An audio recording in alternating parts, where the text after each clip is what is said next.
Good afternoon. I hope I'm running live. I didn't prepare a lot today. I have been feeling a little off. I slept a lot. So let's start by picking some music. This is the one I usually like.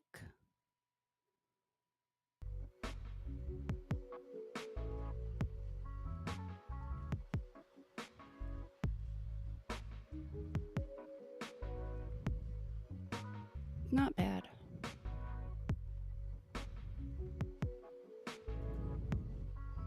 Decided to read from indoors today because it's a little colder today. It's snowing again and it's really pretty. I just don't want to go out. So, hello and welcome.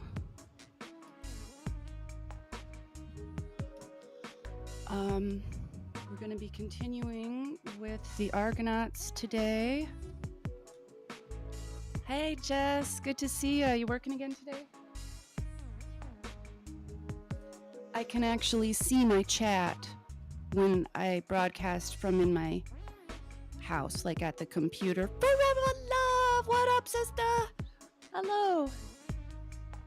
It's really hot. I gotta turn my heater down real quick. Get comfy.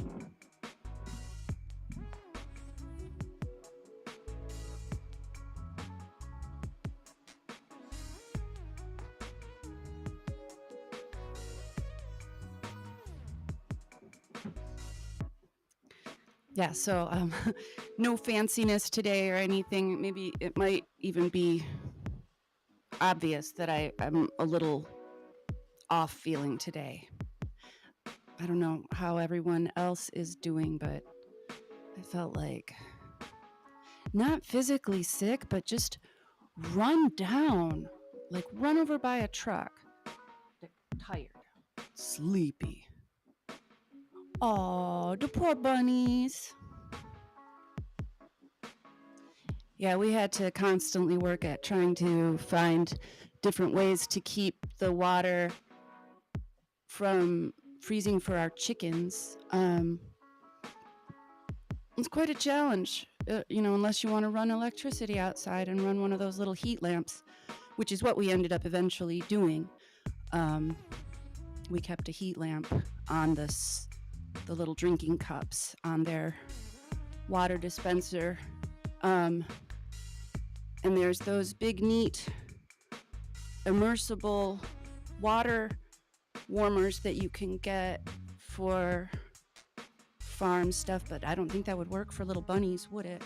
Poor little bunnies, poor little wubbers. So we're just going to do like normal. We're going to take a few minutes to get set up and ready, allow people to come in if they don't want to miss the beginning of the reading. Does sound okay? And do y'all like the music today? I really need a ponytail holder. I didn't plan for that either. Feeling a bit strange too. Really? It's got to be that energy shifting thing. Seriously. Every time I feel a little wonky and then I check into it, someone else will be talking about strange shifts and stuff. So we're not imagining it. I always take notice because I'm really darn healthy. So when I feel off, I notice it. You know what I mean? Because I do the right things for myself. There's usually no good reason for me to be ill.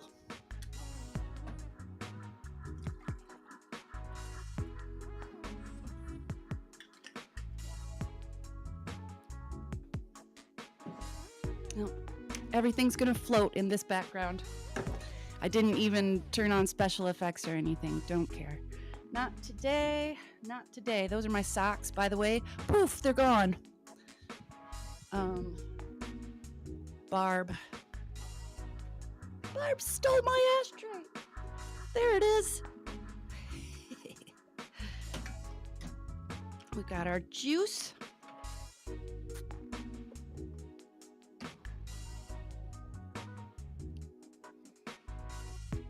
We're 5 minutes in already.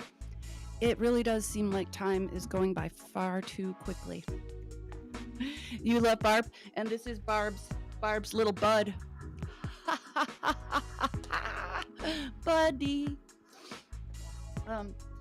I was making this one into a garden ornament, this small one, and you can't see it, but there's fiber optics coming out of its mouth, and it does light up, but it doesn't light up as well as I wanted it to.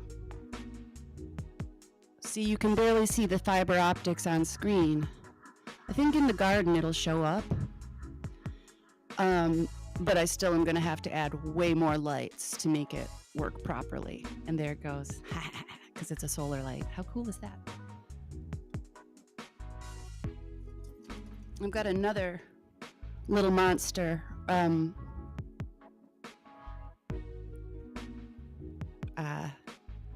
Audrey man-eater thing. Oh, it's right there on the other side of the desk. I'll show you, and then we'll begin.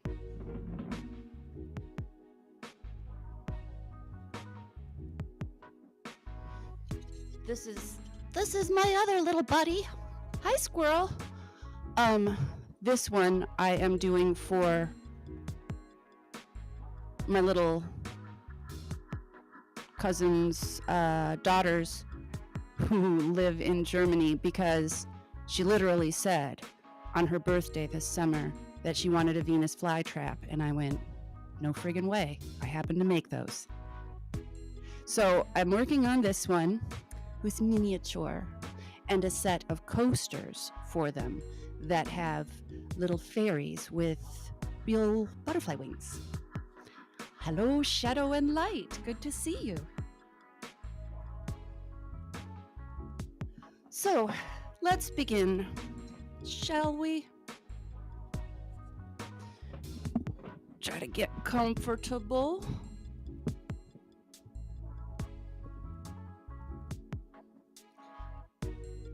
Part 3, how they built the ship Argo in Iolcos.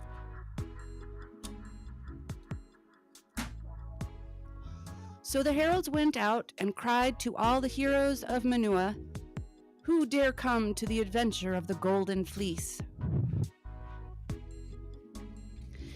And Hera stirred the hearts of all the princes, and they came from all their valleys to the yellow sands of Pagasae.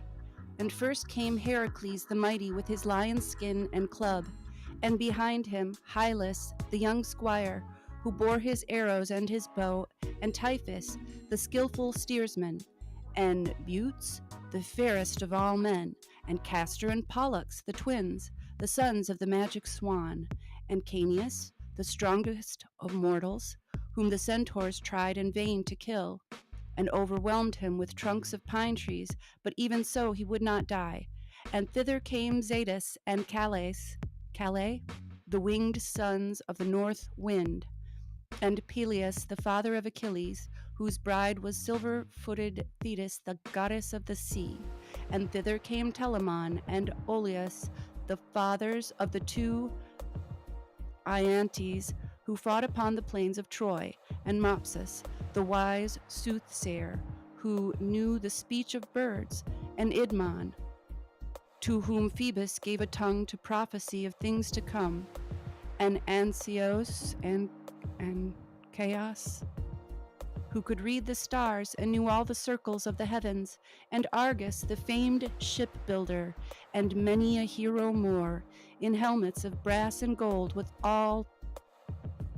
tall dyed horsehair crests,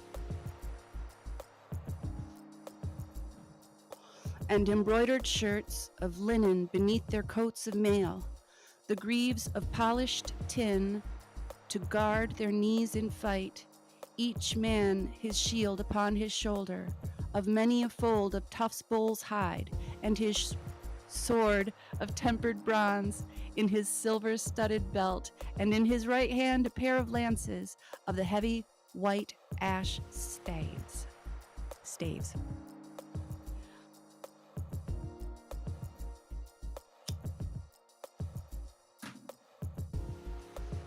So they came down to Iolcos, and all the city came out to meet them, and were never tired with looking at their height, and their beauty, and their gallant bearing, and the glitter of their inlaid arms. And some said, never was such a gathering of the heroes since the Hellens conquered the land. But the women sighed over them and whispered, alas, they are all going to their death. Then they felled the pines on Pelion and shaped them with the axe, and Argus taught them to build a galley, the first long ship which ever sailed the seas. They pierced her for 50 oars, an oar for each hero of the crew, and pitched her with coal-black pitch, and painted her bows with vermilion, and they named her Argo, after Argus, and worked at her all day long. And at night Peleus feasted them like a king, and they slept in his palace porch. But Jason went away to the northward and into the land of Thrace, till he found Orpheus, the prince of minstrels, where he dwelt in his cave under Rhodope, among the savage Cicon tribes, and he asked him, will you leave your mountains, Orpheus, my fellow scholar in old times, and cross Strymon once more with me to sail with the heroes of the Manua, and bring home the golden fleece, and charm for us all men and all monsters with your magic harp and song? Then Orpheus sighed, have I not had enough of toil and of weary wandering far and wide since I lived in Chiron's cave, above Iolcos by the sea? In vain is the skill and the voice which my goddess mother gave me. In vain have I sung and labored. In vain I went down to the dead and charmed all the kings of Hades to win back Eurydice, my bride. For I won her, my beloved, and lost her again the same day, and wandered away in my madness, even to Egypt and the Libyan sands, and the isles of the seas, driven on by the terrible gadfly, while I charmed in vain the hearts of men and the savage forest beasts, and the trees and the lifeless stones with my magic harp and song, giving rest but finding none. But at last Calliope my mother delivered me and brought me home in peace. And I dwell here in the cave alone, among the savage Cicon tribes, softening their wild hearts with music and the gentle laws of Zeus. And now I must go out again, to the ends of all the earth, far away into the misty darkness, to the last wave of the eastern sea. But what is doomed must be, and a friend's demand obeyed. For prayers are the daughters of Zeus, and who honors them honors him.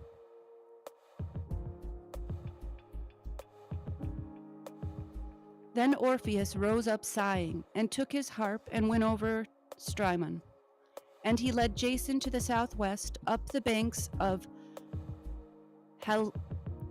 Haliacmon, and over the spurs of Pindus to Dodona, the town of Zeus, where it stood by the side of the sacred lake and the fountain which breathed out fire in the darkness of the ancient oak wood, beneath the mountain of the 100 springs.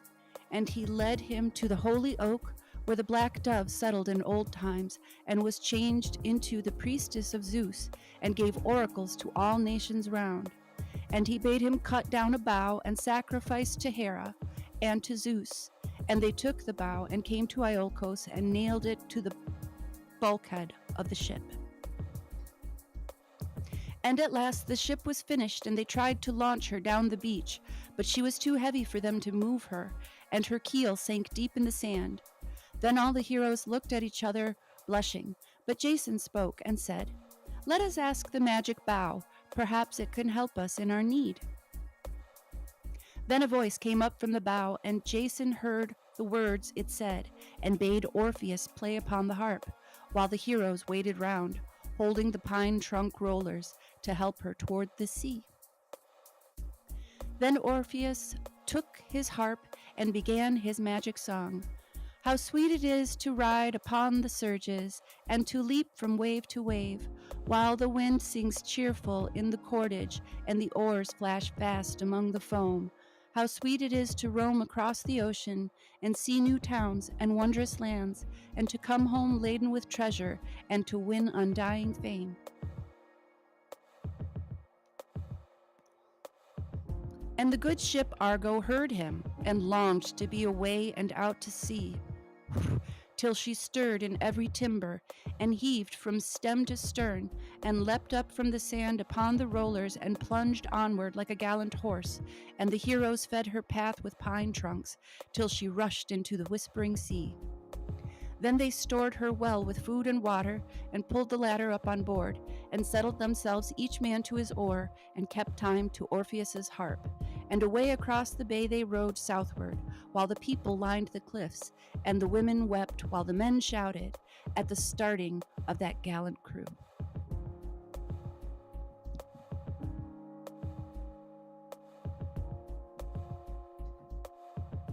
Part 4. How the Argonauts sailed to Colchis.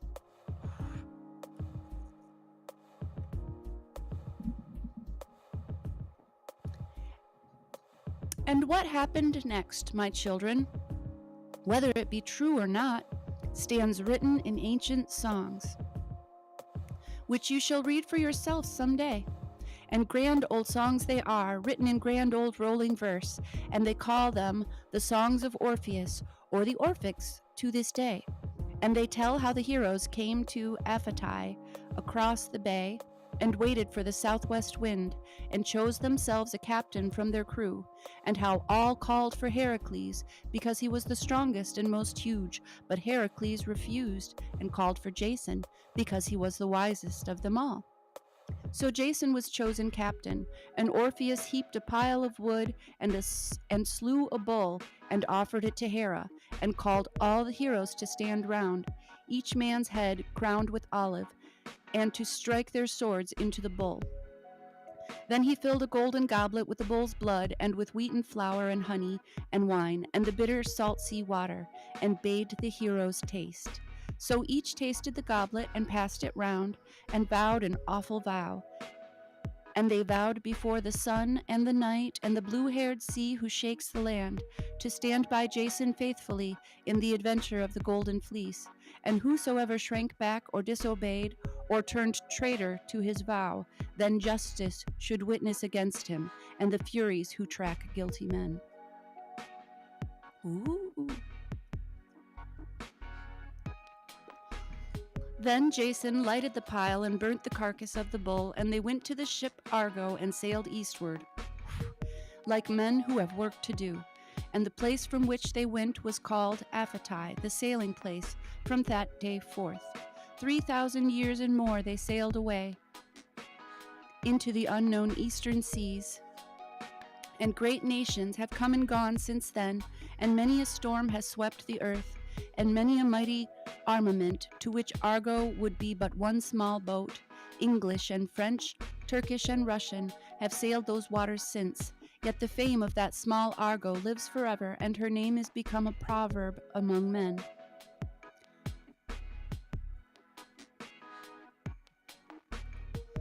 So they sailed past the Isle of Cyathos with the Cape of Sepius on their left, and turned to the northward toward Pelion up the long Magnesian shore. On their right hand was the open sea, and on their left old Pelion rose, while the clouds crawled round his dark pine forests and his caps of summer snow. And their hearts yearned for the dear old mountain, as they thought of pleasant days gone by, and of the sports of their boyhood, and their hunting, and their schooling in the cave beneath the cliff. And at last Peleus spoke. "Let us land here, friends, and climb the dear old hill once more. We are going on a fearful journey. Who knows if we shall see Pelion again? Let us go up to Chiron our master, and ask his blessing ere we start. And I have a boy, too, with him, who he trains as he trained me once, the son whom Thetis brought me, the silver-footed lady of the sea, whom I caught in the cave and tamed her, though she changed her shape 7 times. For she changed as I held her, into water, and to vapor, and to burning flame, and to a rock, and to a black-maned lion, and to a tall and stately tree. But I held her, and held her ever, till she took her own shape again, and led her to my father's house, and won her for my bride. And all the rulers of Olympus came to our wedding, and the heavens and the earth rejoiced together when an immortal wedded a mortal man. And now let me see my son, for it is not often that it is not often that I shall see him upon the earth. Famous he will be, but short-lived, and die in the flower of youth.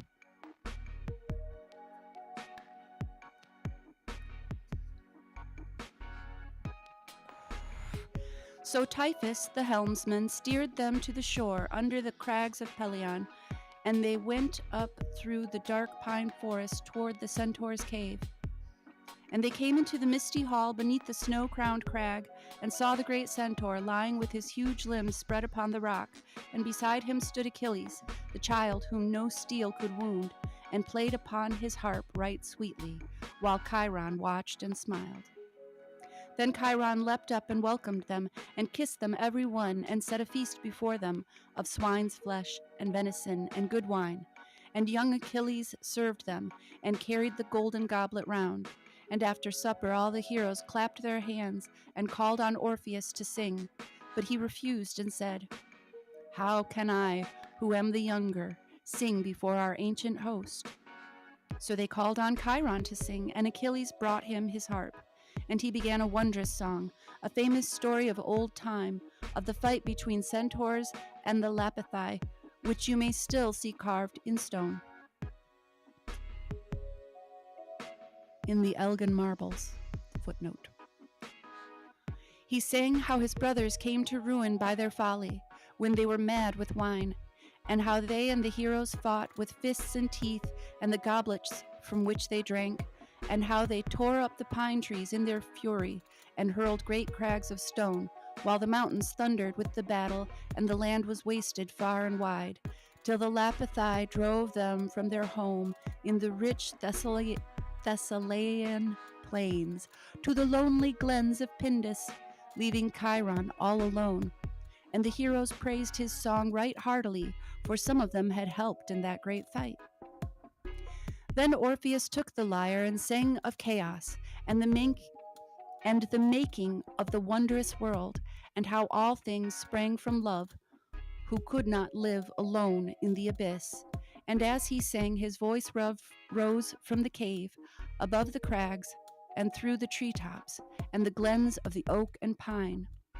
And the trees bowed their heads when they heard it, and the gray rocks cracked and rang, and the forest beasts crept near to listen, and the birds forsook their nests and hovered round. And old Chiron clapped his hands together and beat his hoofs upon the ground for wonder at that magic song. Then Peleus kissed the boy and wept over him, and they went down to the ship, and Chiron came down with them weeping, and kissed them one by one and blessed them, and promised to them great renown. And the heroes wept when they left him, till their great hearts could weep no more, for he was kind and just and pious, and wiser than all beasts and men. Then he went up a cliff and prayed for them, that they might come home safe and well, while the heroes rode away, and watched him standing on the cliff above the sea, with his great hands raised towards heaven, and his white locks waving in the wind. And they strained their eyes to watch him to the last, for they felt that they should look on him no more.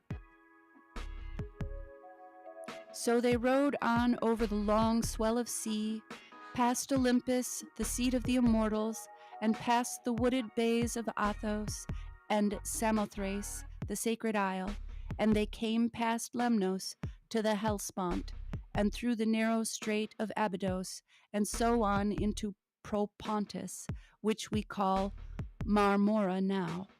And there they met with Cyzicus, ruling in Asia over the Dolians, who, the songs say, was the son of Enos, of whom you will hear many a tale some day.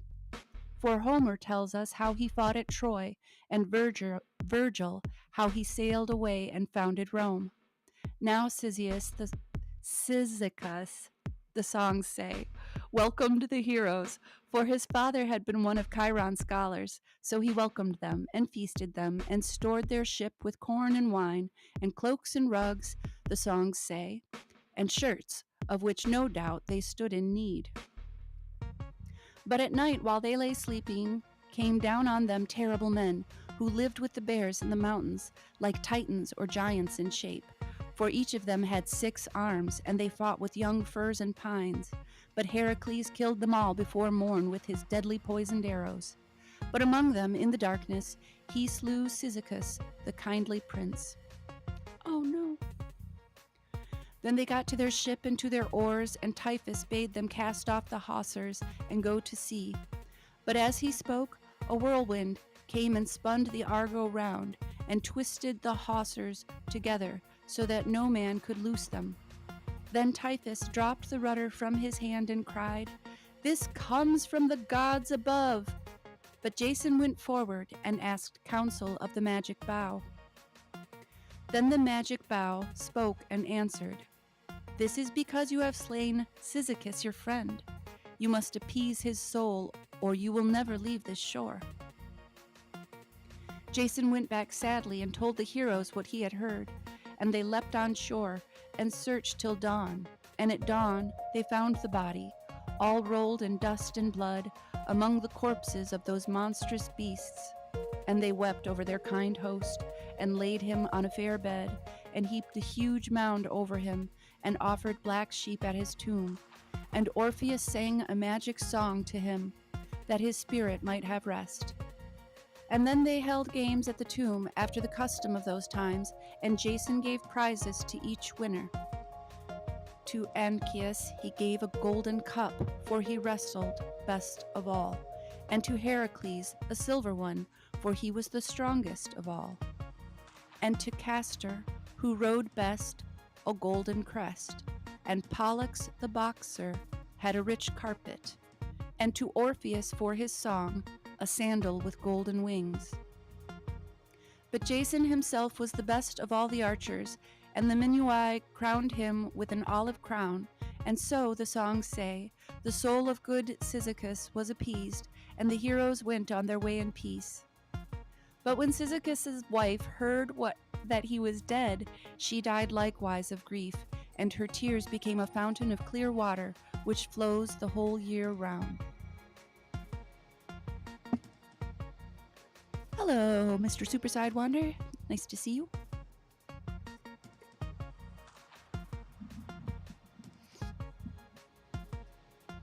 Then they rowed away, the songs say, along the Mysian shore, past the mouth of Rhindacus, till they found a pleasant bay, sheltered by the long ridges of Arganthus, and by high walls of basalt rock. And there they ran the ship ashore upon the yellow sand, and furled the sail, and took the mast down, and lashed it in its crutch. And next they let down the ladder, and went ashore to sport and rest. And there Heracles went away into the woods, bow in hand, to hunt wild deer. And Hylas, the fair boy, slipped away after him, and followed him by stealth, until he lost himself among the glens, and sat down weary to rest himself by the side of a lake. And there the water nymphs came up to look at him, and loved him, and carried him down under the lake to be their playfellow, forever happy and young. And Heracles sought for him in vain, shouting his name till all the mountains rang, but Hylas never heard him, far down under the sparkling lake. So while Heracles wandered searching for him, a fair breeze sprang up, and Heracles was nowhere to be found, and the Argo sailed away, and Heracles was left behind, and never saw the noble Phaeacian stream. Oh, that's terrible. One of my favorite paintings is Hylas and the Nymphs by John William Waterhouse, by the way. Then the Minua came to a doleful land where Amycus the giant ruled, and cared nothing for the laws of Zeus, but challenged all strangers to box with him, and those whom he conquered he slew. But Pollux the boxer struck him a harder blow than he ever felt before, and slew him. And the Minui went up to the Bosphorus till they came to the city of Phineus, the fierce Bithynian king.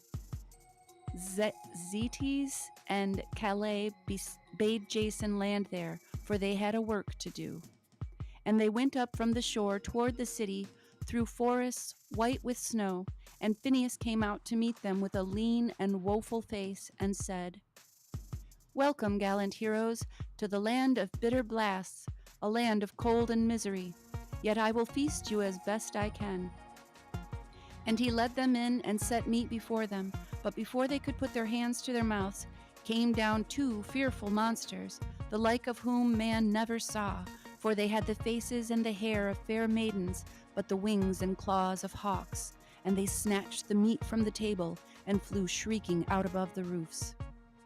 Then Phineas beat his breast and cried, "These are the Harpies, whose names are the Whirlwind and the Swift, the daughters of Wonder and of the Amber Nymph, and they rob us night and day.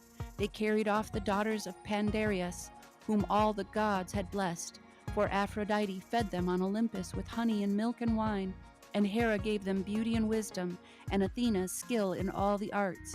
But when they came to their wedding, the Harpies snatched them both away and gave them to be slaves to the Furies, and live in horror all their days. And now they haunt me and my people and the Bosphorus with fearful storms, and sweep away our food from off our tables, so that we starve in spite of all our wealth." Man.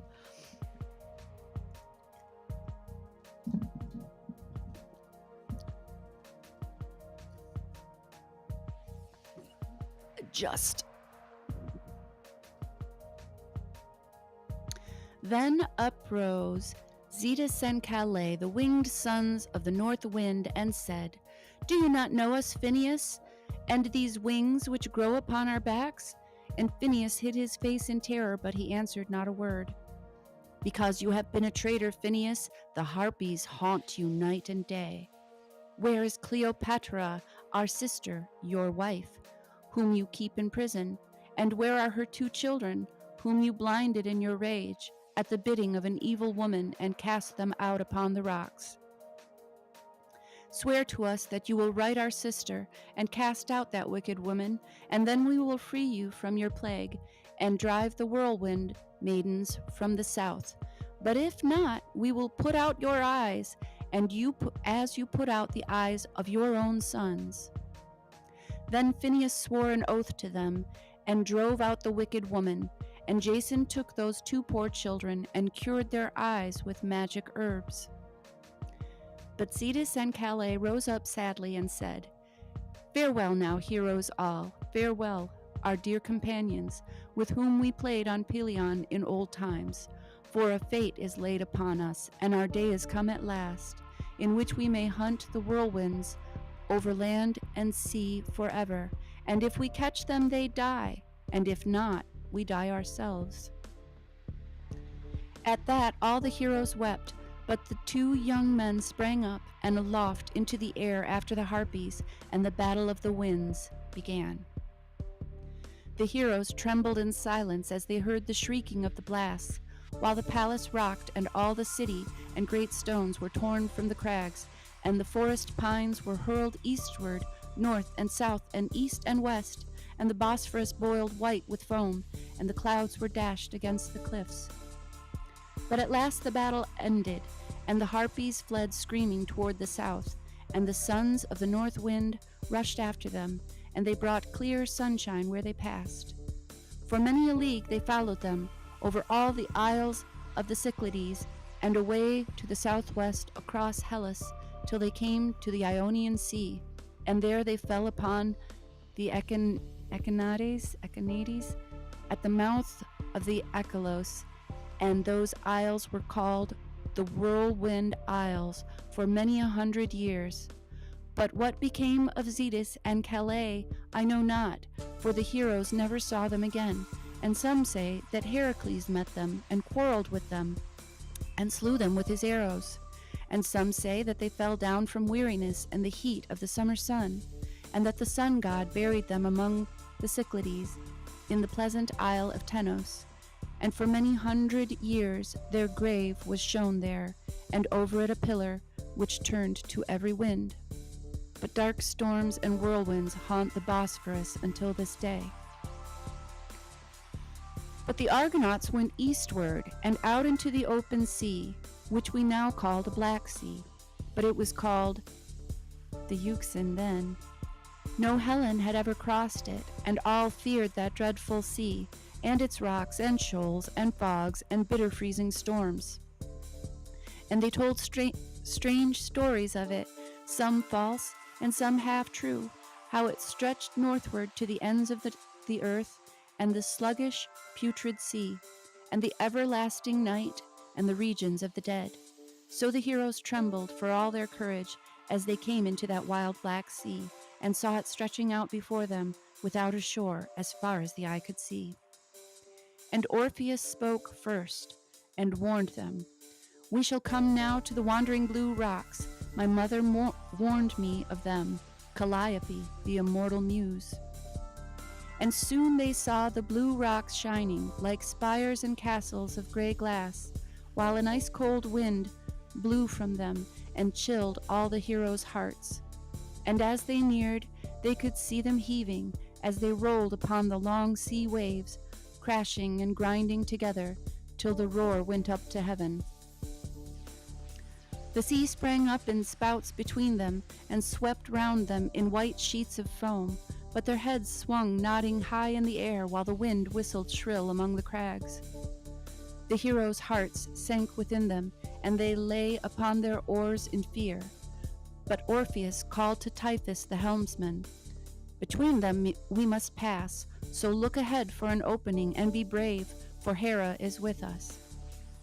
But Tiphys, the cunning helmsman, stood silent, clenching his teeth, till he saw a heron come flying mast-high toward the rocks, and hover a while before them, as if looking for a passage through.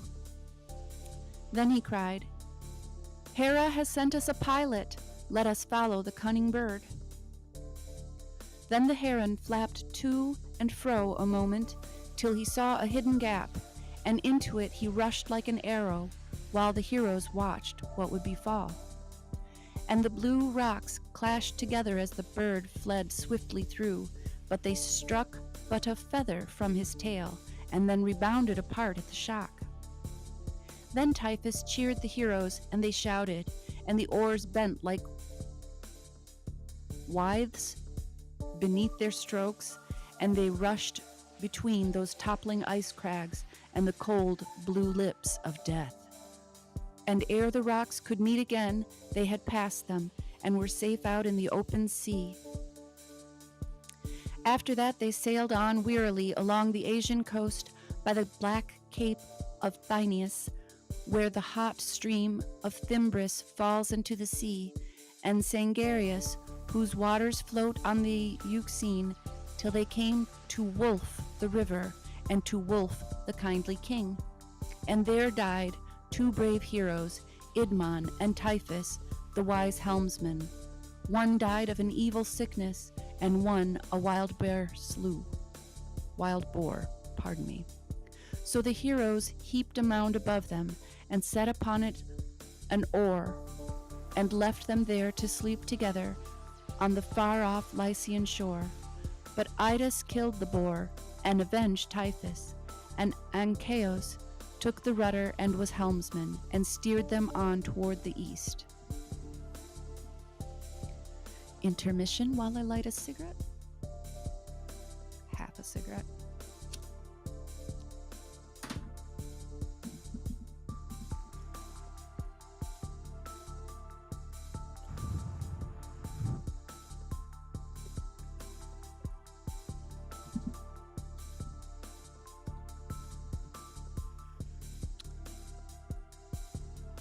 Sure if I can bring my easel up here or not.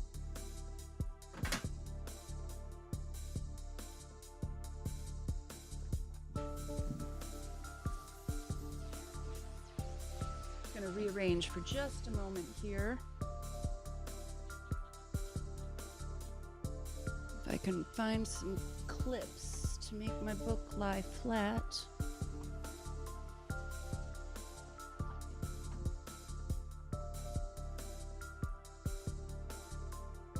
Intermission while I grab a clip for my book.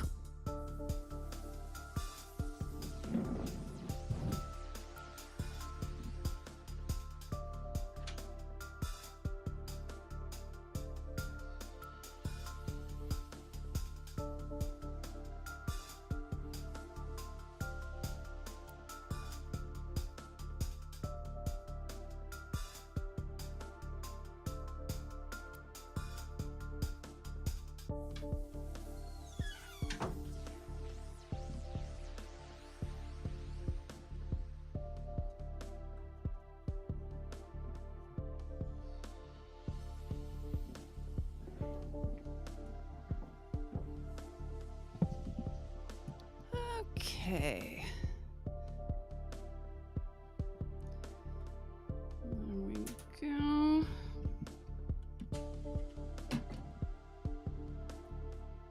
Get everything rearranged.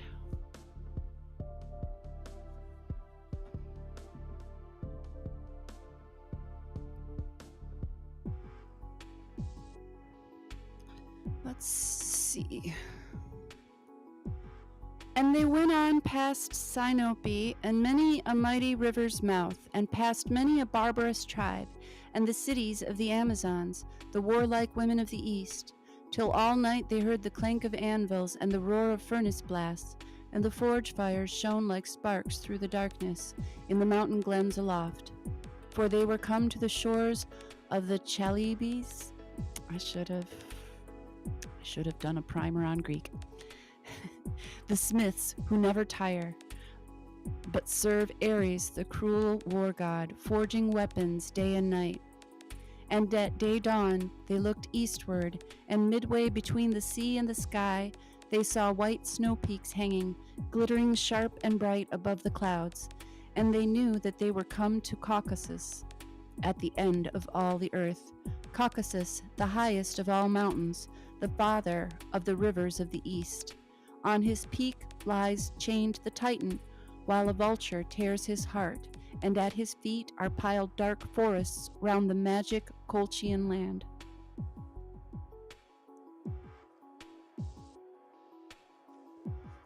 And they rode 3 days to the eastward, while Caucasus rose higher hour by hour, till they saw the dark stream of Phasis rushing headlong to the sea and shining above the treetops, the golden roofs of kind Aeetes, the child of the sun. Then outspoke Anchaeus the helmsman, "We are come to our goal at last, for there are the roofs of Aeetes, and the woods where all poisons grow, but who can tell us where among them is hid the golden fleece? Many a toil we must bear ere we find it and bring it home to Greece."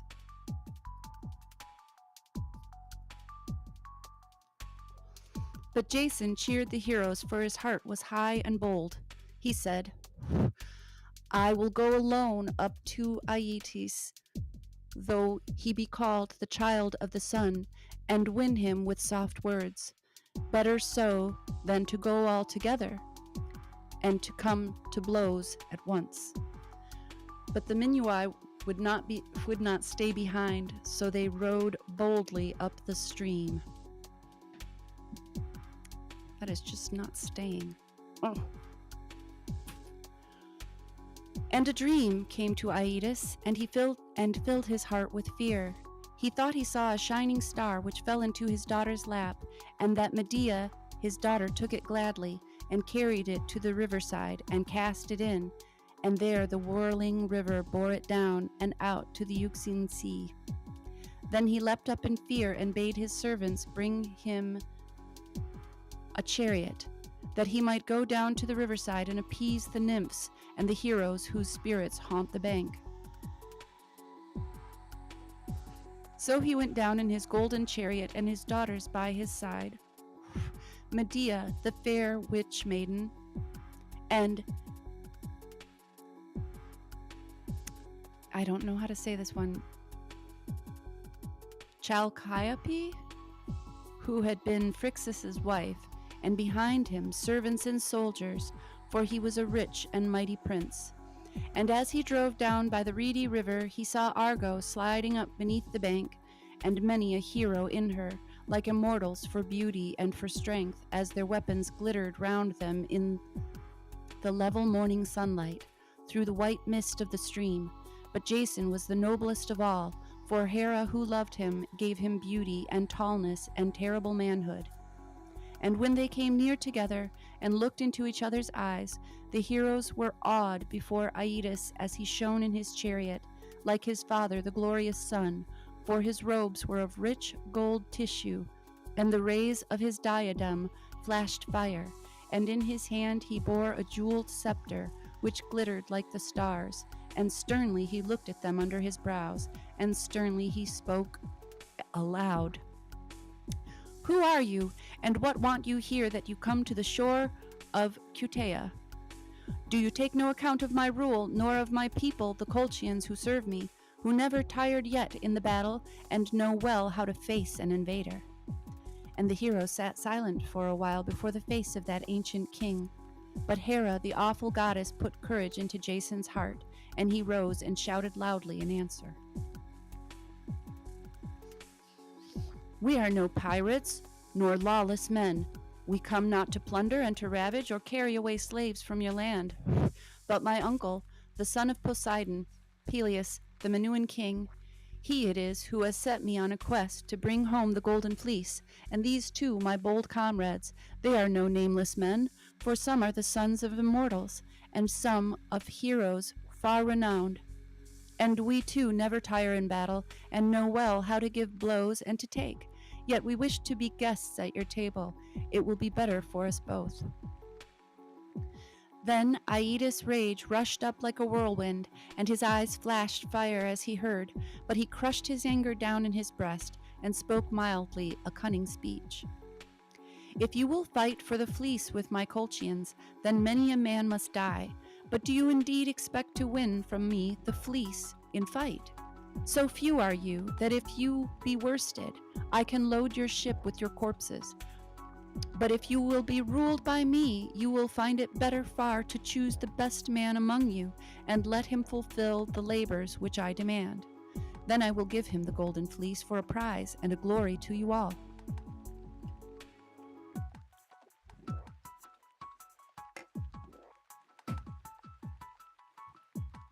So saying, he turned his horses and drove back in silence to the town.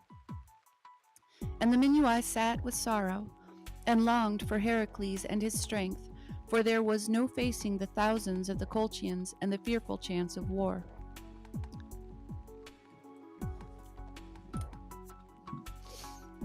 But Chalciope, Phrixus' widow, went weeping to the town, for she remembered her Minuan husband and all the pleasures of her youth, while she watched the fair faces of his kinsmen and their long locks of golden hair. And she whispered to Medea, her sister, "Why should all these brave men die? Why does not my father give them up the fleece, that my husband's spirit may have rest?" And Medea's heart pitied the heroes, and Jason most of all, and she answered, "Our father is stern and terrible, and who can win the golden fleece?" But Chalciope said, "These men are not like our men. There is nothing which they cannot dare nor do."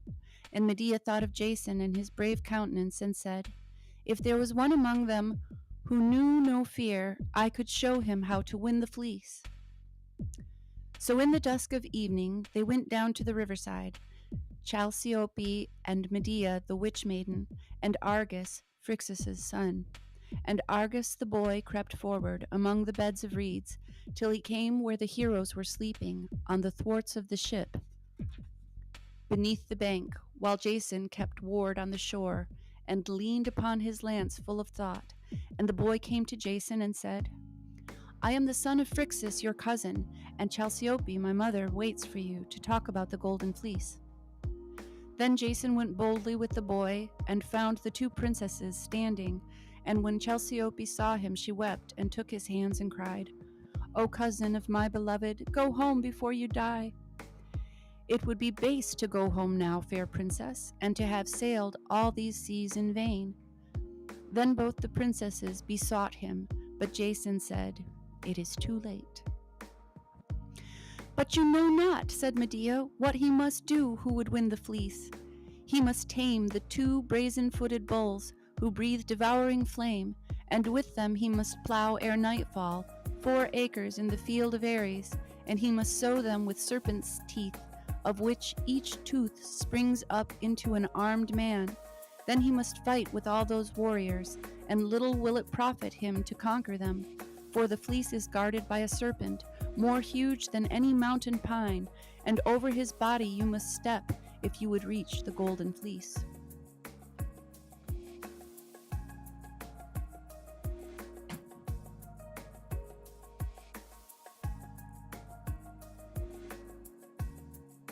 Then Jason laughed bitterly. Unjustly is that fleece kept here, and by an unjust and lawless king. And unjustly shall I die in my youth, for I will attempt it ere another sun be set. Then Medea trembled and said, No mortal man can reach that fleece unless I guide him through. For round it, beyond the river, is a wall full 9 ells high, with lofty towers and buttresses, and mighty gates of threefold brass. And over the gates the wall is arched, with golden battlements above. And over the gateway sits Brimo, the wild witch huntress of the woods, brandishing a pine torch in her hands, while her mad hounds howl around. No man dare meet her or look on her, but only I, her priestess, and she watches far and wide, lest any stranger should come near. No wall so high but it may be climbed at last, and no wood so thick that it may be crawled through, no serpent so wary but he may be charmed, or witch queen so fierce but spells may soothe her. I may yet win the golden fleece, if a wise maiden help bold men. And he looked at Medea cunningly, and held her with his glittering eye, till she blushed and trembled, and said, Who can face the fire of the bull's breath, and fight 10,000 armed men? He whom you help, said Jason, flattering her, for your fame is spread over all the earth. Are you not the queen of all enchantresses, wiser even than your sister Circe, in her fairy island in the west? Would that I were with my sister Circe in her fairy island in the west, far away from sore temptation and thoughts which tear the heart. But if it must be so, for why should you die? I have an ointment here. I made it from the magic ice flower which sprang from Prometheus's wound above the clouds on Caucasus in the dreary fields of snow. Anoint yourself with that, and you shall have in you 7 men's strength, and anoint your shield with it, and neither fire nor sword can harm you. But what you begin, you must end before sunset, for its virtue lasts only 1 day. And anoint your helmet with it before you sow the serpent's teeth.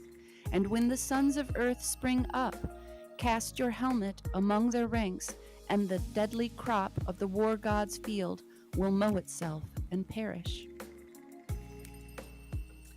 Then Jason fell on his knees before her and thanked her and kissed her hands, and she gave him the vase of ointment and fled trembling through the reeds. And Jason told his comrades what had happened and showed them the box of ointment, and all rejoiced but Idas, and he grew mad with envy.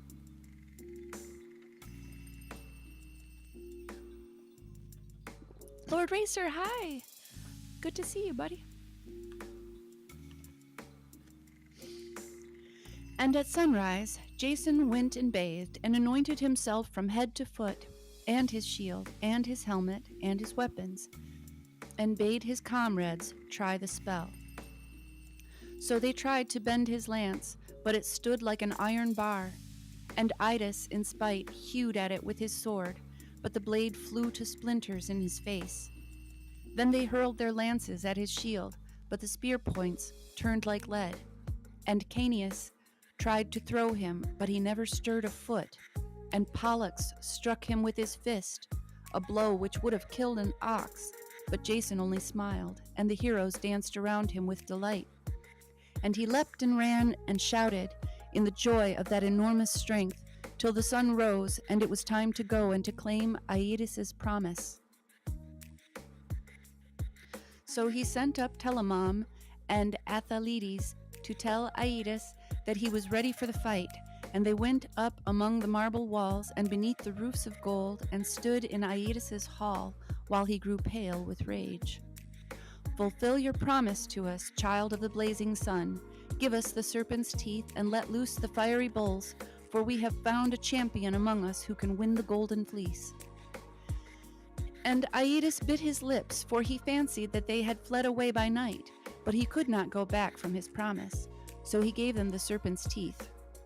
Then they called for his chariot and his horses, and sent heralds through all the towns, and all the people went on with him to the dreadful war god's field.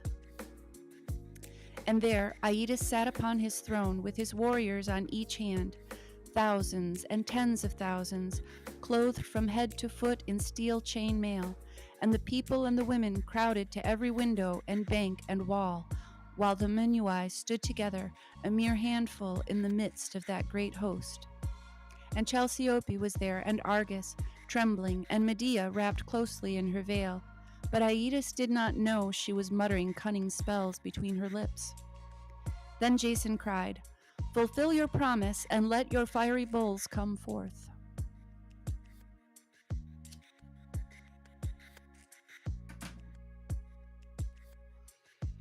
Then Aeetes bid open the gates, and the magic bulls leapt out. Their brazen hooves rang upon the ground, and their nostrils sent out sheets of flame as they rushed with lowered heads upon Jason, but he never flinched a step. The flame of their breath swept round him, but it singed not a hair on his head, and the bulls stopped short and trembled when Medea began her spell. Then Jason sprang upon the nearest and seized him by the horn, and up and down they wrestled, till the bull fell groveling on his knees. For the heart of the brute died within him, and his mighty limbs were loosed beneath the steadfast eye of that dark witch maiden and the magic whisper of her lips. So both the bulls were tamed and yoked, and Jason bound them to the plow, and goaded them onward with his lance, till he had plowed the sacred field. And all the Menui shouted, but Aeetes bit his lips with rage, for the half of Jason's work was over, and the sun was yet high in heaven. Then he took the serpent's teeth and sowed them, and waited what would befall. But Medea looked at him and at his helmet, lest he should forget the lesson she had taught. And every furrow heaved and bubbled, and out of every clod rose a man.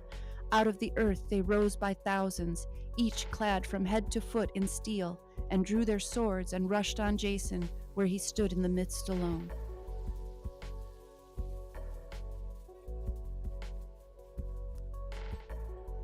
Then the Menui grew pale with fear for him, but Aeetes laughed a bitter laugh. "See, if I had not warriors enough already round me, I could call them out of the bosom of the earth." But Jason snatched off his helmet and hurled it into the thickest of the throng, and blind madness came upon them, suspicion, hate, and fear, and one cried to his fellow, "Thou didst strike me," and another, "Thou art Jason, thou shalt die." So fury seized those earth-born phantoms, and each turned his hand against the rest, and they fought and were never weary, till they all lay dead upon the ground. Then the magic furrows opened, and the kind earth took them home into her breast, and the grass grew up all green again above them, and Jason's work was done. Then the Menui rose and shouted, till Prometheus heard them from his crag. And Jason cried, "Lead me to the fleece this moment before the sun goes down." But Aeetes thought, "He has conquered the bulls and sown and reaped the deadly crop. Who is this who is proof against all magic? He may kill the serpent yet." So he delayed and sat taking counsel with his princes till the sun went down and all was dark.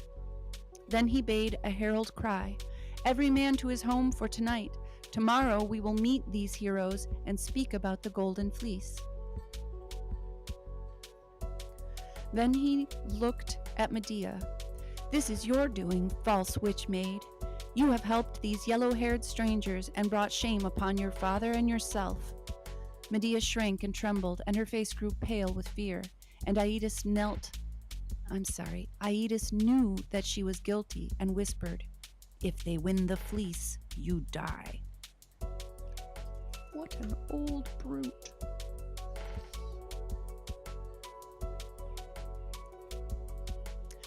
But the Menui marched toward their ship, growling like lions, cheated of their prey, for they saw that Aeetes meant to mock them and to cheat them out of all their toil.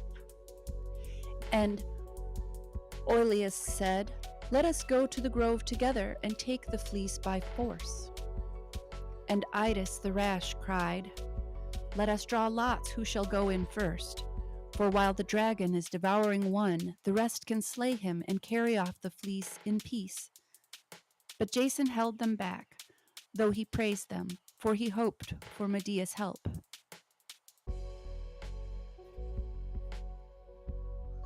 After a while, Medea came trembling and wept a long while before she spoke.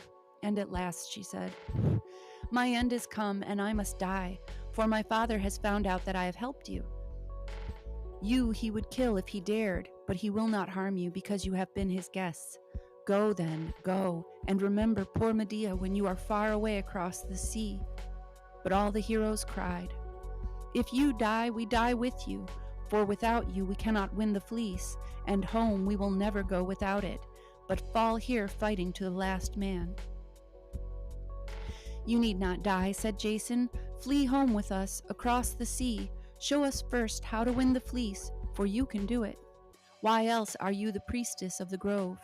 Show us but how to win the fleece, and come with us, and you shall be my queen and rule over the rich princes of the Minuai in Iolcos by the sea."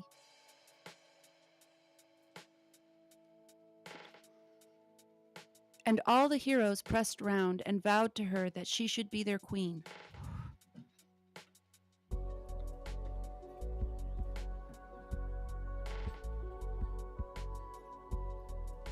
London, hello! Medea wept and shuddered, and hid her face in her hands, for her heart yearned after her sisters and her playfellows, and the home where she was brought up as a child. But at last she looked up at Jason and spoke between her sobs. "Must I leave my home and my people, to wander with strangers across the sea? The lot is cast, and I must endure it. I will show you how to win the golden fleece. Bring up your ship to the woodside and moor her there against the bank, and let Jason come up at midnight, and one brave comrade with him, and meet me beneath the wall." Then all the heroes cried together, "I will go, and I, and I." And Idas the rash grew mad with envy, for he longed to be foremost in all things. But Medea calmed them and said, "Orpheus shall go with Jason and bring his magic harp, for I hear that he is the king of all minstrels and can charm all things on earth." And Orpheus laughed for joy and clapped his hands because the choice had fallen on him. For in those days, poets and singers were as bold as warriors as the best. So at midnight they went up the bank and found Medea, and beside came Absyrtus, her young brother, leading a yearling lamb. Then Medea brought them to a thicket beside the war god's gate, and there she bade Jason dig a ditch, and kill the lamb, and leave it there, and strew it on magic herbs and honey from the honeycomb. Then sprang up through the earth, with the red fire flashing before her, Brimo, the wild witch huntress, while her mad hounds howled around. She had one head like a horse's, and another like a ravening hound's, and another like a hissing snake's, and a sword in either hand. And she leapt into the ditch with her hounds, and they ate and drank their fill, while Jason and Orpheus trembled, and Medea hid her eyes. And at last the witch queen vanished and fled with her hounds into the woods, and the bars of the gates fell down, and the brazen doors flew wide, and Medea and the heroes ran forward and hurried through the poison wood, among the dark stems of the mighty beeches, guided by the gleam of the golden fleece, until they saw it hanging on one vast tree in the midst.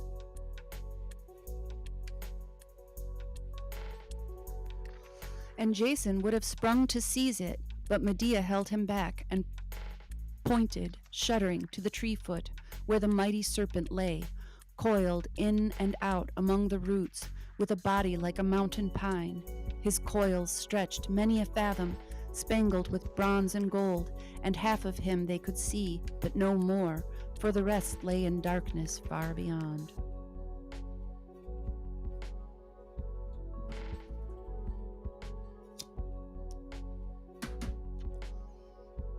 And when he saw them coming, he lifted up his head and watched them with his small bright eyes, and flashed his forked tongue, and roared like the fire among the woodlands, till the forest tossed and groaned. For his cry shook the trees from leaf to root, and swept over the long reaches of the river, and over Aeetes' hall, and woke the sleepers in the city, till mothers clasped their children in their fear. But Medea called gently to him, and he stretched out his long, spotted neck and licked her hand, and looked up in her face, as if to ask for food. Then she made a sign to Orpheus, and he began his magic song. As he sung, the forest grew calm again, and the leaves on every tree hung still, and the serpent's head sank back down, and his brazen coils grew limp, and his glittering eyes closed lazily, till he breathed as gently as a child, while Orpheus called to pleasant slumber, who gives peace to men and beasts and wolves. Then Jason leapt forward warily and stepped across the mighty snake and tore the fleece from off the tree trunk, and the four rushed down the garden to the bank where the Argo lay. There was a silence for a moment while Jason held the golden fleece on high. Then he cried, "Go now, good Argo, swift and steady, if ever you would see Pelion more." And she went, as the heroes drove her, grim and silent all, with muffled oars, till the pine wood bent like willow in their hands, and stout Argo groaned beneath their strokes. On and on, beneath the dewy darkness, they fled swiftly down the swirling stream, underneath black walls and temples and castles of the princes of the east, past sluice mouths and fragrant gardens and groves of all strange fruits, past marshes where fat kine lay sleeping, and long beds of whispering reeds, till they heard the merry music of the surge upon the bar as it tumbled in the moonlight all alone. Into the surge they rushed, and Argo leapt the breakers like a horse, for she knew the time was come to show her mettle and win honor for the heroes and herself. Into the surge they rushed, and Argo leapt the breakers like a horse, till the heroes stopped all panting, each man upon his oar, as she slid into the still broad sea. Then Orpheus took his harp and sang a pan, till the heroes' hearts rose high again, and they rode on stoutly and steadfastly away into the darkness of the west. The end. Hello, Uvesh.